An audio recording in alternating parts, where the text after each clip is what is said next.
much. So it's great to be living in community and to have, you know, the support of heart when you're down and when you're up too. You know, people aren't jealous about you getting somewhere in your life, and they're not holding back when you're in need. And you know, the way the world is now, we need to be, you know, step up, you know, because Murshid Sam says, you know, you realize what a Sufi is, you realize what a Bodhisattva is, it's the same thing. You know, so we're here in the midst of a world that is in a lot of pain, a lot of suffering, more refugees than ever, people all collapsing to survival mode, to, you know, me first and nothing else, and not being able to think, and fears up.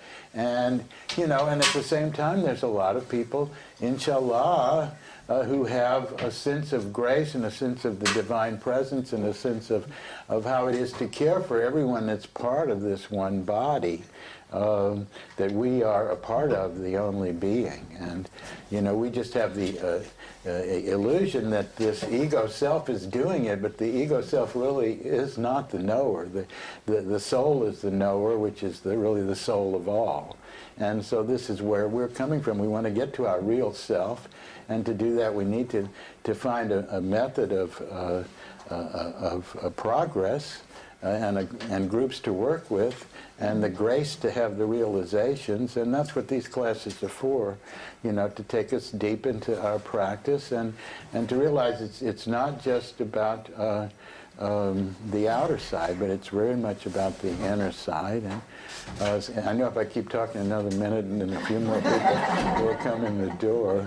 But, you know, I'm just saying what's on my heart, because a lot of people, you know, are in great states of whatever around what just has happened in the U.S.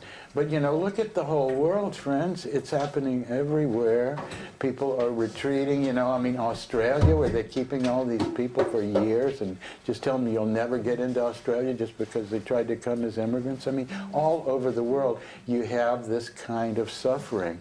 The first noble truth of Buddhism, the truth of suffering. Why? What's the cause? Second is the cause of suffering is our clinging. Is our clinging to this me first, to this I notion, to this, you know, to this ego state, and thinking that that's the reality. And, you know, so we're here to overcome that clinging. We're here to, you know, in a circle of people that accepts each other and is encouraging of each other on their path, to overcome that blockage and come into the space of